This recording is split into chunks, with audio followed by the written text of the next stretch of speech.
لبیک ممتاز مفتی۔ زائرین اور حج، توحید پرست اور بت پرست۔ قدرت نے کہا کل حج کے لیے روانگی ہوگی، ہمیں قبل از ظہر مکہ سے نکل جانا چاہیے۔ یہ سن کر میرا دل بیٹھ گیا۔ میں نے کوٹھے کی طرف دیکھا۔ کوٹھا ویران دکھائی دے رہا تھا۔ دیواریں ننگی تھیں، غلاف کے کونوں میں رسیاں باندھ کر اوپر اٹھا دیا گیا تھا۔ دیواروں پر لگے ہوئے بڑے بڑے نیم کندہ سلیٹی پتھر دور سے نظر آ رہے تھے۔ کہتے تھے غلاف کے پلو اس لیے اٹھا دیے گئے ہیں کہ خانہ کعبہ کو غسل دیا جائے گا، شاہ سعود خود اپنے ہاتھوں سے غسل دیں گے اور پھر نیا غلاف لگایا جائے گا۔ کوٹھے کی منڈیریں خالی تھیں، ان سے کوئی جھانک نہیں رہا تھا، کوئی ان کی اوٹ میں چھپا ہوا نہ تھا۔ ایک بے نام افسردگی اور ویرانی طاری تھی۔ پھر بھی میرا جی نہیں چاہتا تھا کہ کوٹھے کو چھوڑ کر حج کے لیے جاؤں۔ آپ معلم سے آج ہی مل لیں، قدرت نے کہا۔ میں نے قدرت کی طرف دیکھا۔ مجھے ایسے محسوس ہو رہا تھا جیسے وہ معمول سے زیادہ خوش ہوں۔ قدرت اس لیے خوش تھے کہ وہ اللہ کا حکم بجا لانے کے لیے حج پر جا رہے تھے۔ میں بے حد ناخوش تھا، اس لیے کہ میں خانہ خدا سے دور جا رہا تھا۔ میرے نزدیک خانہ خدا کی گرد سے بڑھ کر کوئی عشرت نہ تھی۔ قدرت توحید پرست تھے، میں بت پرست تھا۔ اس وقت میرا جی چاہتا تھا کہ اس توحید پرست کو اٹھا کر حرم سے باہر پھینک دوں۔ آپ ابھی اپنے معلم سے جا کر ملیے، قدرت بولے۔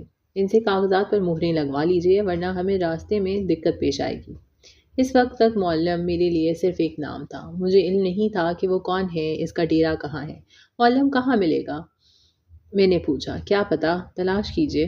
لیکن کہاں؟ یہی مکے میں، وہ پاکستانی زائرین کے معلم ہیں، کسی سے ان کا ڈیرا پوچھ لیجیے، پتہ چل جائے گا۔ میں سیدھا پاکستانی ہوٹل میں چلا گیا۔ ہوٹل کے لڑکے نے کہا بالکل آسان رستہ ہے، بائیں ہاتھ کی گلی میں جاؤ، پھر دائیں ہاتھ مڑ جاؤ، پھر 2 گلیاں چھوڑو، پھر دائیں ہاتھ گھومو، پھر 10 قدم چلو اور بائیں ہاتھ گھومو، پھر 3 گلیاں چھوڑو اور بائیں ہاتھ گھومو، بس سامنے ان کا ڈیرا ہے، سمجھے؟ کوئی مجھے پتہ سمجھائے اور اتنی محنت اور محبت سے سمجھائے جیسے ہوٹل کے اس لڑکے نے سمجھایا تھا تو مجھ میں اتنی جرت نہیں پڑتی کہ اسے کہوں میں نہیں سمجھا۔ لہٰذا میں نے بڑی شکر گزاری سے سر ہلا دیا جیسے بالکل سمجھ گیا تھا۔ اس روز میں مکے کی تنگ اور پیچ دار گلیوں میں گھنٹوں آوارہ گھومتا رہا۔ 2-1 راہگیروں سے راستے پوچھنے کی کوشش کی، انہوں نے جواب میں قرآن کریم کی آیت پڑھ دی۔ کوئی قرآن کریم کی آیت پڑھ دے تو میں لاجواب ہو جایا کرتا ہوں، یہ میری پرانی کمزوری ہے۔ گلیوں کے مکانات میں جگہ جگہ دہلیزوں پر، دیوڑیوں پر، زینے کی سیڑھیوں پر، صحنوں میں، برآمدوں میں، ہر جگہ لوگ یوں پڑے تھے جس طرح کسی پرانے کارخانے کے عقبی صحن میں کاٹ کباڑ بکھرا ہوتا ہے۔ کچھ لوگ حال مست کیفیت میں پڑے تھے، ذہن کے پٹ بند کیے، سپردگی اور احوالگی کے جذبے سے سرشار۔ زیادہ تر لوگوں کی آنکھوں میں چمک تھی، ذہن کے دیے جل رہے تھے، ظاہر تھا کہ وہ سوچوں میں کھوئے ہوئے ہیں۔ انہوں نے کھڑکیاں کھول رکھی ہیں، کھڑکیاں اور دریچے۔ سوچیں، کھڑکیاں ہوتی ہیں، یہ کھڑکیاں حال سے باہر کھلتی ہیں۔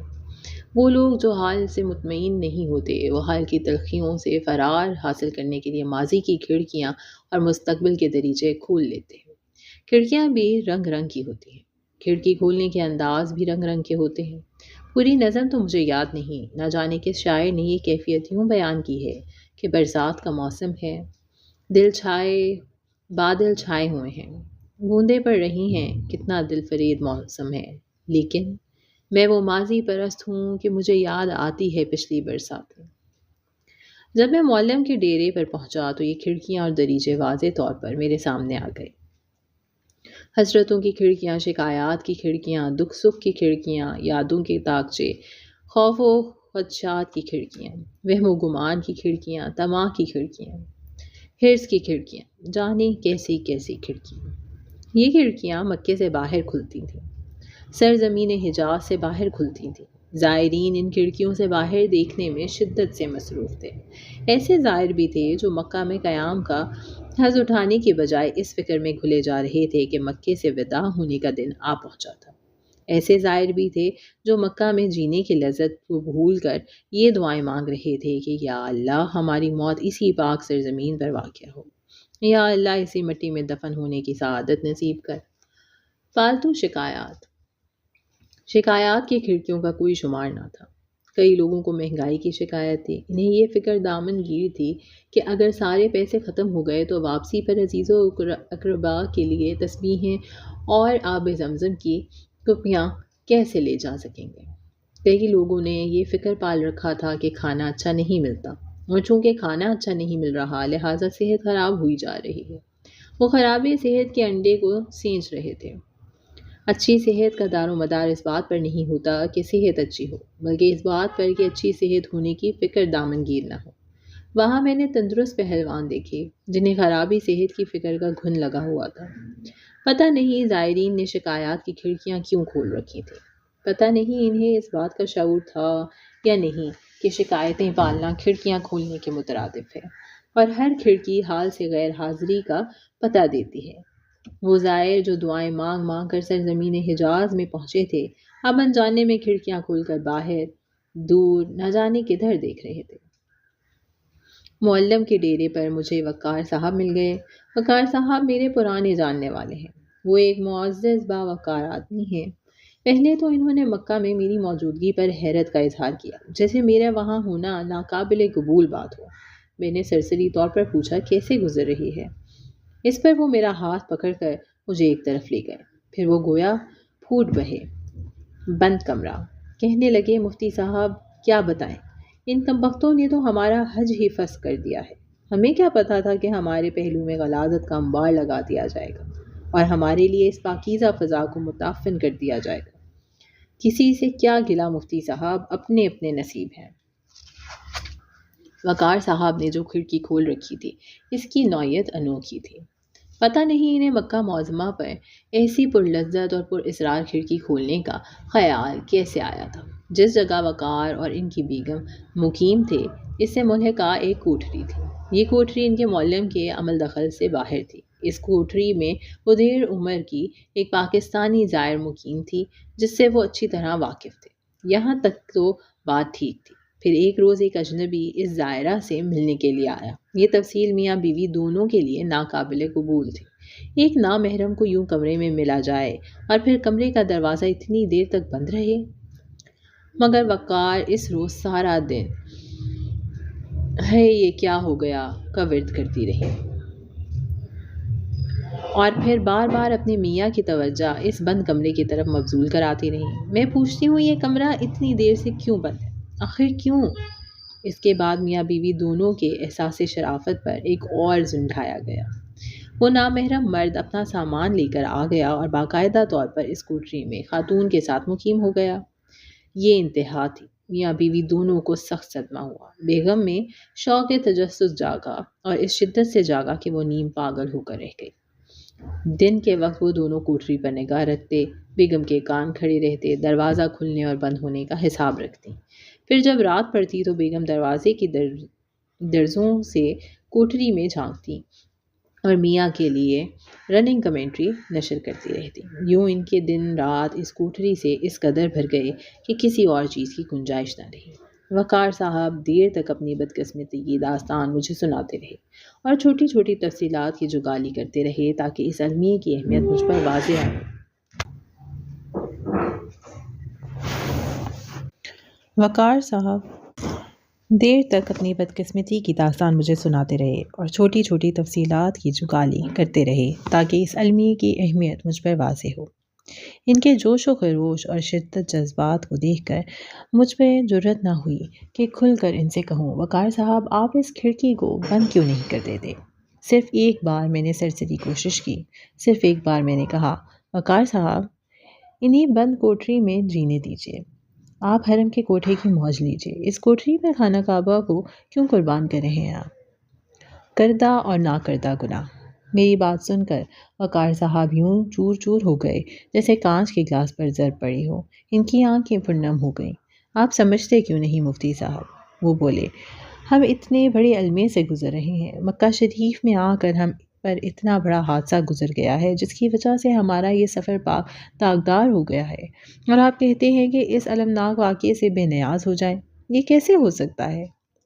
میرا جی چاہا کہ دوڑ کر حرم شریف پہنچوں اور کوٹھے کے والی سے پوچھوں بتا یہ کیا بھید ہے؟ غلاظت اور گناہ تو رکاوٹیں ہوئیں، لیکن یہ کیا اندھیرا ہے کہ طبی شرافت، نیکی اور صفائی عظیم تر رکاوٹ بن جاتے ہیں۔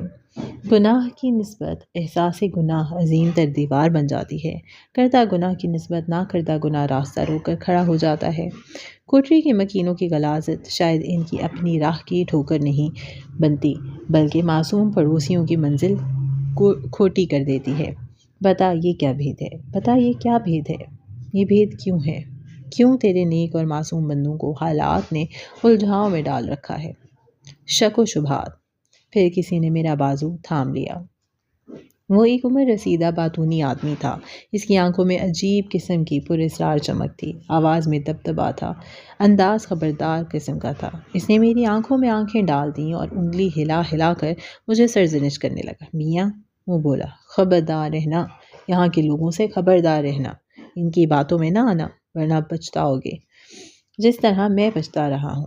یہ لوگ دکاندار ہیں، حج ان کے لیے مقدس فریضہ نہیں بلکہ کاروبار ہے، کاروبار۔ ان کے نزدیک قول کی کوئی اہمیت نہیں، جب وقت آتا ہے تو بدل جاتے ہیں۔ ہمارے ساتھ انہوں نے ایسا ہی کیا، ایک بار نہیں بار بار۔ جدہ سے یہاں آنے کے لیے انہوں نے ہم سے 40 ریال طے کیے تھے۔ پھر جب ہم نے اپنا سارا سامان موٹر پر رکھ دیا تو ڈرائیور بولا 60 ریال لوں گا، منظور ہے تو چلو، نہیں تو اپنا سامان اتار لو۔ اس پر ہم ہکا بکا رہ گئے۔ ہم نے کہا میاں تو اپنی زبان سے پھر رہا ہے، تو نے ہم سے سودا کیا تھا، بات پکی کی تھی۔ وہ کہہ کہا مار کر ہنسا، بولا 60 ریال ہوں گے، نہیں تو سامان اتار لو۔ اسے اچھی طرح معلوم تھا کہ ہم سڑک کے کنارے سامان اتار کر اسے رکھیں گے کہاں، کون اس کی رکھوالی کرے گا، کون سی دوسری موٹر تلاش کرے گا۔ وہ ہماری بے بسی کا فائدہ اٹھا رہا تھا میاں۔ یہاں کے لوگوں کا اعتبار نہ کرنا میاں، ورنہ تمہارا بھی یہی حشر ہوگا۔ بڑے میاں پھر انگلی ہلا ہلا کر مجھے خبردار کرنے لگے۔ پھر طواف کرنے کے لیے اس نے ہم سے 2 ریال فی گز طے کیے تھے، لیکن طواف کے بعد دنگا کر کے 3 ریال فی گز وصول کیے۔ زبردستی! کیا کیا بتاؤں میاں، قدم قدم پر ہم سے یہی ہوا، قدم قدم پر۔ اور اب ہمارا یہ فرض ہے کہ ہر شخص کو خبردار کریں کہ لوگوں پر اعتماد نہ کرے۔ بڑے میاں ہر آتے جاتے کو خبردار کرتے تھے۔ انہوں نے شکوک و شبہات اور اپنی مظلومیت کی کھڑکیاں کھول رکھی تھیں۔ نمناک حیرت۔ میں خود دریچے کھولنے کے فن میں بڑا ماہر ہوں۔ میری ساری زندگی دریچے کھولنے میں گزری ہے۔ دریچے کھولنے کی صلاحیت ایک نعمت غیر متبرکہ ہے جو حفظ تقدم کی ضمانت دیتی ہے۔ مجھے اس بات پر حیرت نہیں ہو رہی تھی کہ لوگ کیوں دریچے کھولے بیٹھے ہیں، کیوں باہر جھانکنے کے جواز پیدا کر رہے ہیں۔ مجھے اس بات پر حیرت ہو رہی تھی کہ خانہ خدا میں بیٹھ کر باہر جھانکنے کے بہانے کس ضرورت کے تحت بنائے جا رہے ہیں۔ یہ فرار کس تلخی، کس ناخوشگواری سے بچنے کے لیے ہے؟ کیوں؟ خانہ خدا سے فرار کا تو سوال ہی پیدا نہیں ہوتا تھا۔ زائرین کا جذبہ عظیم تھا، ان کی محبت، ان کا احترام، ان کی عبادت تقدیس سے بھرے ہوئے تھے۔ خانہ خدا میں حاضری دینے پر ان کے دل مسرت اور تشکر کے جذبات سے لبریز تھے۔ انہیں اپنی خوش قسمتی پر ناز تھا کہ حج کی سعادت نصیب ہوئی۔ اس میں کوئی دکھاوا نہیں تھا۔ اس کے باوجود وہ بڑے اہتمام سے دریچے کھولنے میں مصروف تھے، بڑے شوق سے ان دریچوں سے باہر دیکھ رہے تھے، بڑے انہماک سے حضوری کی نفی کرنے میں کوشاں تھے۔ کیوں؟ میری حیرت نمناک تھی۔ بات اور سلیم کی ماں۔ ایک صاحب کہہ رہے تھے، میں سب کچھ برداشت کر سکتا ہوں، یہ تنگ جگہ، یہ خستہ حال کمرہ، یہ غلیظ ماحول، یہ بد مزہ کھانا، مجھے یہ سب گوارا ہے، خوشی سے گوارا ہے۔ خدا شاہد سے میں شاکی نہیں، لیکن مجھے صرف ایک net and clean bath room چاہیے، عالی شان نہیں، صرف صاف ستھرا۔ اور میں نے اس کے لیے دگنا کرایہ ادا کیا تھا۔ مجھ سے وعدہ کیا گیا تھا، مجھے یقین دلایا گیا تھا کہ ایک الگ صاف ستھرا باتھ روم مہیا کیا جائے گا، لیکن ابھی تک وعدہ ایفا نہیں کیا گیا۔ بس یہی ایک خلش دل میں کانٹے کی طرح لگی رہتی ہے۔ ایک صاحب کیفیت سے سرشار تھے۔ سبحان اللہ، سبحان اللہ، کیا مقام ہے، کیا عظمت ہے۔ بس ایک ہی افسوس لگا ہے کہ سلیم کی ماں اس سعادت سے محروم رہ گئیں۔ جب حرم میں حاضری دیتا ہوں تو خیال آتا ہے کہ اگر سلیم کی ماں بھی موجود ہوتی تو۔ جب زیارتوں پر جاتا ہوں تو دل میں کسک اٹھتی ہے، اگر سلیم کی ماں بھی۔ جب طواف کرتا ہوں تو یہ دکھ ہوتا ہے کہ اگر سلیم کی ماں کی غیر حاضری کے دریچے نے ان کی اپنی حاضری کو جاں گسل بنا رکھا تھا۔ بیشتر زائر ایسے ہیں جو یہاں سے روانہ ہوتے وقت کھڑکیاں اور دریچے اپنے ساتھ لے جاتے ہیں، شاید اس ڈر کے مارے کہ یہاں پہنچ کر وہ انہیں مہیا نہ کر سکیں۔ روانگی کے وقت ان دریچوں کی چوکھٹیں وہ اپنے سامان کے ساتھ لدواتے ہیں، انہیں جگہ جگہ ساتھ لیے پھرتے ہیں اور ہر مقام پر پہنچنے کے بعد ان کا پہلا کام یہ ہوتا ہے کہ انہیں فٹ کر لیں، اور جب وہ فٹ ہو جاتے ہیں تو وہ مسلسل باہر دیکھنے میں محو ہو جاتے ہیں۔ صرف عام لوگوں کی بات نہیں، بڑے بڑے دانشور بھی اپنے اپنے دریچے ساتھ لے جاتے ہیں، حالانکہ دانشور کو نئی اور تازہ دریچے ایجاد کرنے میں دیر نہیں لگتی۔ ابوالعسر اور بت۔ حج سے واپسی پر ازراء اتفاق جناب ابوالعسر حفیظ جالندھری سے ملاقات ہو گئی۔ میں نے بڑے فخر سے کہا، آپ کو پتہ نہیں میں حج کرنے گیا تھا؟ ابوالعسر سرسری انداز میں بولے، ہاں اکثر لوگ جاتے ہیں۔ میں نے کہا، جانا ہی بڑی بات ہے۔ ہنس کر جواب دیا، اہم بات یہ ہے کہ بخیر و عافیت لوٹ آؤ۔ میں نے کہا، آپ بھی تو گئے تھے حج پر؟ بولے، ہاں گیا تھا حج پر۔ پھر؟ میں نے بات بڑھائی۔ ہنس کر پنجابی میں کہنے لگے، وہاں کوئی حج نہیں مفتی جی۔ حفیظ کی اس بات پر میں بہت حیران ہوا۔ حفیظ میرے دیرینہ کرم فرما ہیں، وہ عظیم شاعر ہیں، مستند دانشور ہیں، ان کی شخصیت میں انفرادیت کوٹ کوٹ کر بھری ہے۔ میں نے انہیں کئی ایک حیثیتوں سے دیکھا ہے، مداح کی حیثیت سے، ماتحت کی حیثیت سے، دوست کی حیثیت سے، ساتھی کی حیثیت سے، اسی لیے میں ان کی رائے کا احترام کرتا ہوں۔ ان کے منہ سے کوئی حج نہیں سن کر میں بہت حیران ہوا۔ پھر بات کھل گئی۔ حفیظ صاحب کی غیر مطبوعہ حج بیتی ہاتھ لگ گئی، جس سے انکشاف ہوا کہ حفیظ صاحب جاتے ہوئے ایک بت ساتھ لے گئے تھے۔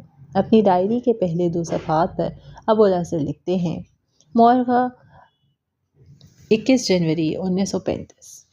صبح 5 بجے جاگا، رات بھر سو نہ سکا تھا، خیالات سے دماغ بھرا ہوا تھا، بستر بندہ رکھا تھا، سامان تیار تھا۔ 12 بجے رات تک والد صاحب، بیوی، بچیاں میرے پاس بیٹھی ہوئی تھیں۔ اس کے بعد میں نے ان سے کہا، جاؤ سو جاؤ، کیونکہ صبح تڑکے حج پر روانہ ہونے کے لیے اٹھنا پڑے گا۔ وہ چلے گئے تو میں بھی لیٹ گیا، نیند نہ آئی۔ دل کی طرف خیال کیا تو ایک ذرا برابر بھی تشویش نہیں تھی۔ میں نے دل سے پوچھا، اے دل، کیا تو اس مقدس سفر سے گھبراتا ہے؟ دل نے کہا، نہیں۔ میں نے سوال کیا، کیا تجھے اس بات کا خیال ہے کہ چونکہ میں نواب صاحب بہاولپور کی میت میں جا رہا ہوں، اس لیے شاید خداوند تعالیٰ کی عبودیت کے اظہار کا حق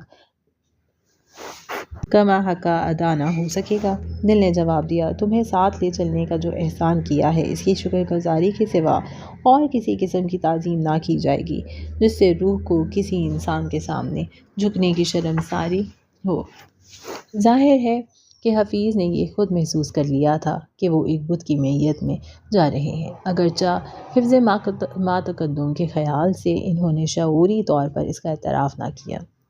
ڈائری کے دوسرے صفحے پر بات کھل کر سامنے آ گئی۔ ملاحظہ ہو، مورخہ 22 جنوری 1935۔ نواب صاحب کی پبلسٹی افسر نے مجھ سے کہا، کیا آپ رخصتی کے وقت کچھ پڑھیں گے؟ میں نے جواب دیا، مجھ کو اس کی ضرورت معلوم نہیں ہوتی کہ ایسا ہوگا۔ پھر مجھے خیال آیا کہ شاید وقت پر کوئی نواب صاحب مجھ سے کہہ بیٹھیں، اس لیے میں نے اسی وقت چند شعر جوڑے۔ مدینے کو چلا ہے قافلہ ایمان والوں کا، رہے حق میں سر تسلیم خم ہے شان والوں کا۔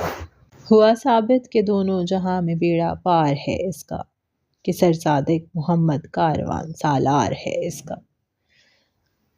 مجھ میں اور حفیظ صاحب میں چندہ فرق نہ تھا، ہم دونوں ہی بت پرست تھے۔ میں نے خانہ خدا کو بت بنا کر اللہ کو اس کی اوٹ میں مقید کر دیا تھا۔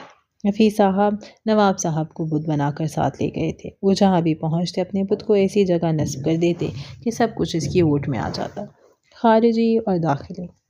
خارجی نگاہ سے دیکھا جائے تو حج ایک ریچول ہے، ایک رسم ہے، ایک جمناسٹک، ایک قواعد۔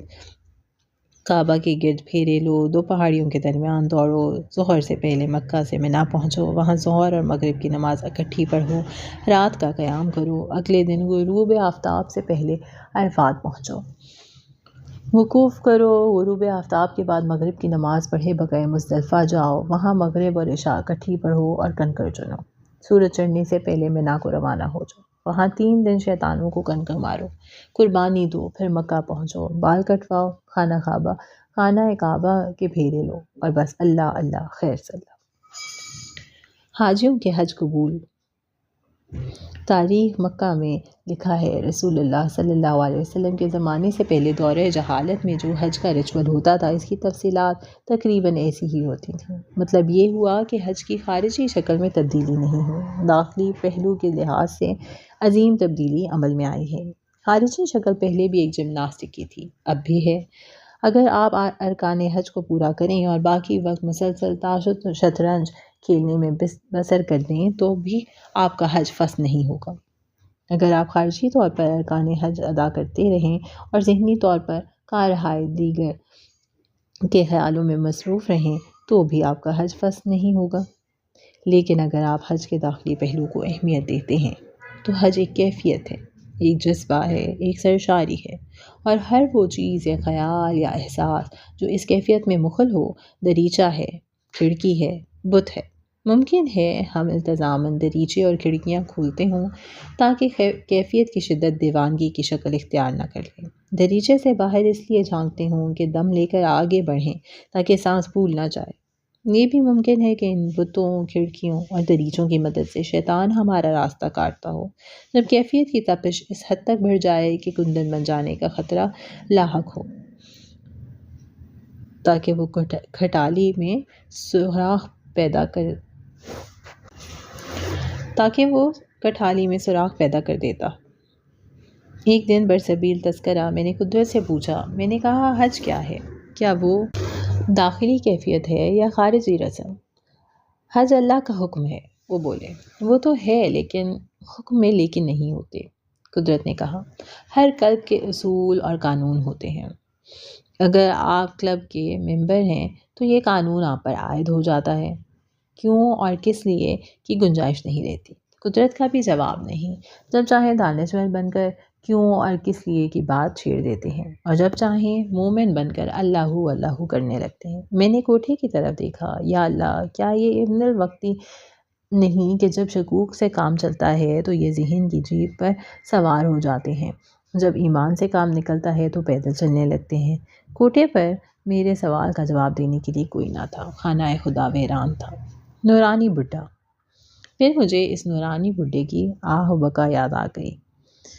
یہ 1959 کا ذکر ہے جب حکومت پاکستان نے حج پر کڑی پابندیاں لگا دی تھیں۔ ایک شام ایک سفید ریش بڈھا کراچی کے پریزیڈنٹ ہاؤس کے دروازے پر کھڑا دھاڑ دھاڑ کر رونے لگا۔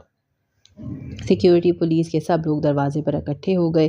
انہوں نے بڈھے کو ڈانٹا، اسے سمجھایا، اس کی منتیں کیں کہ وہ پریزیڈنٹ ہاؤس کے دروازے پر شور و غوغا برپا نہ کرے۔ جو پولیس والے اسے سمجھاتے تو اس کی چیخوں میں شدت بڑھتی جاتی۔ پھر پتہ نہیں کس طرح وہ سفید ریش نورانی بڈھا پولیس کے ہاتھوں سے نکل کر دوڑ کر پریزیڈنٹ ہاؤس میں داخل ہو گیا اور بیرونی صحن میں جا پہنچا۔ پولیس والوں نے اسے پکڑ لیا، لیکن اس کی شکل و صورت میں اتنا تقدس تھا کہ پولیس کو ہمت نہ پڑی کہ گھسیٹ کر اسے باہر نکال دیں۔ سفید ریش نے پریزیڈنٹ ہاؤس کے صحن میں چیخ کر رونا شروع کر دیا۔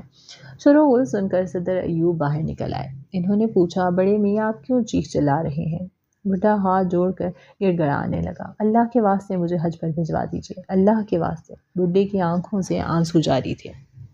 صدر ایوب کے لیے اسلامی جذبہ دھیمی آنچ پر عقل اور دانش کے مرکب سے کشید کیا ہوا معطر اور شفاف عرق تھا۔ اس معزز اور نورانی سفید ریش کے راب جیسے کثیف جذبہ حج کو دیکھ کر صدر ایوب حیران رہ گئے۔ انہیں بات سمجھ میں نہیں آ رہی تھی۔ ایک رسم ریچول کے لیے یہ معزز محترم بوڑھا حواس باختہ کیوں ہو رہا ہے؟ ان پر حیرت اس قدر غالب آ گئی کہ انہوں نے بوڑھے کو حج پر بھجوانے کے لیے خاص انتظامات کر دیے۔ میں نے قدرت سے پوچھا، آپ کو وہ نورانی سفید ریش بڈھا یاد ہے؟ کیا وہ اس لیے چیخیں مار مار کر حج کے لیے رو رہا تھا کہ اللہ کا حکم پورا کرے؟ ہاں یاد ہے، قدرت نے جواب دیا۔ کیا آپ کو ایڈوکیٹ صاحب کا حج یاد ہے؟ میں نے پوچھا۔ صدر ایوب، ایڈوکیٹ صاحب کے حج کی تفصیلات انوکھی تھیں۔ ہوا یوں کہ ایڈوکیٹ صاحب کی ڈیوٹی لگ گئی کہ صدر ایوب کو خط لکھتے رہیں۔ کس نے ڈیوٹی لگائی، کیوں لگائی، اس کے متعلق مجھے علم نہیں۔ ایڈوکیٹ صاحب نے اپنے پہلے خط میں اپنی پوزیشن کی وضاحت کر دی۔ میں آپ کو خط لکھنے پر مجبور ہوں چونکہ آپ کو خط لکھنے کی ڈیوٹی مجھ پر عائد کر دی گئی ہے، یقین جانیے جس قدر میرے خط موصول کرنا آپ کو ناگوار گزرے گا، اسی قدر یہ میرے لیے ناگوار ہے کہ آپ کو خط لکھوں۔ ایڈوکیٹ صاحب نے صدر ایوب کو 100 سے کچھ زیادہ خط لکھے ہوں گے۔ الیکشن سے پہلے انہوں نے لکھا، یہ طرز عمل اختیار نہ کیجیے، کامیاب ہو جاؤ گے لیکن بے عزتی ہوگی۔ 1965 کے سیز فائر سے بہت پہلے انہیں خبردار کیا کہ سیز فائر نہ کیا جائے اور اگر امر مجبوری ہو تو صرف چند گھنٹوں کے لیے۔ پھر تاشقند سے پہلے انہیں لکھا گیا کہ وہاں نہ جائیں اور امر مجبوری ہو تو نمائندہ بھیج دیں، نہیں تو باعث تذلیل ہوگا، لیکن صدر ایوب نے اس کے برعکس کیا۔ High level conference. پتہ نہیں کیوں 1966 میں ایڈوکیٹ صاحب اسی ڈیوٹی کے سلسلے میں حج پر تشریف لے گئے۔ وہاں سے انہوں نے صدر صاحب کو خط لکھا کہ یہاں مکہ معظمہ میں اللہ کے خاص بندوں کی ایک ہائی لیول کانفرنس ہوئی ہے جس میں کہا گیا ہے کہ پاکستان کی صدارت عام صدارت نہیں بلکہ عظیم ہے۔ صدر ایوب کو صلاحیتیں دی گئی تھیں، انہیں بہت موقع دیے گئے، لیکن وہ ذات سے ابھر کر جہاد کرنے کی اہلیت پیدا نہ کر سکے، لہٰذا انہیں الگ کر دیا جائے۔ جب ایڈوکیٹ صاحب اس کانفرنس سے باہر نکلے تو کسی نے پکارا، ایوب خان!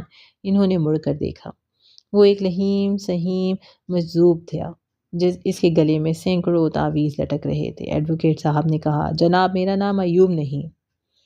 وہ بولا، اسے کہہ دے بزدل نہ بنے، جہاد کرے، اور یہ لے، یہ اسے دے دینا، کہنا یہ پہن لے۔ مست نے گلے سے ایک تعویذ توڑ کر ایڈوکیٹ صاحب کو تھما دیا اور بولا، بزدلی چھوڑ کر جہاد کرے گا تو ایک موقع اور ملے گا، اگر یہ آخری موقع بھی کھو دیا تو بڑی دھول اڑے گی، بڑی تذلیل ہوگی، بڑی جگ ہسائی ہوگی، جا اسے کہہ دے۔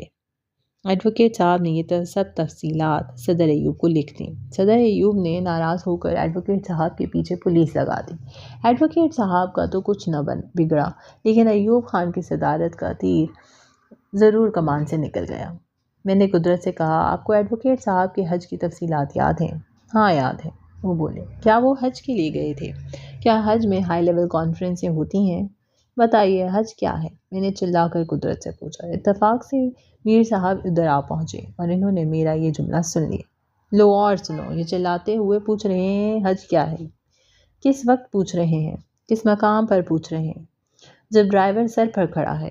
میں نے مڑ کر دیکھا، ہمارا ڈرائیور پیچھے کھڑا کہہ رہا تھا، روانگی کا وقت ہو گیا، گاڑی لے آیا ہوں، اور ہم حج کے لیے روانہ ہو گئے۔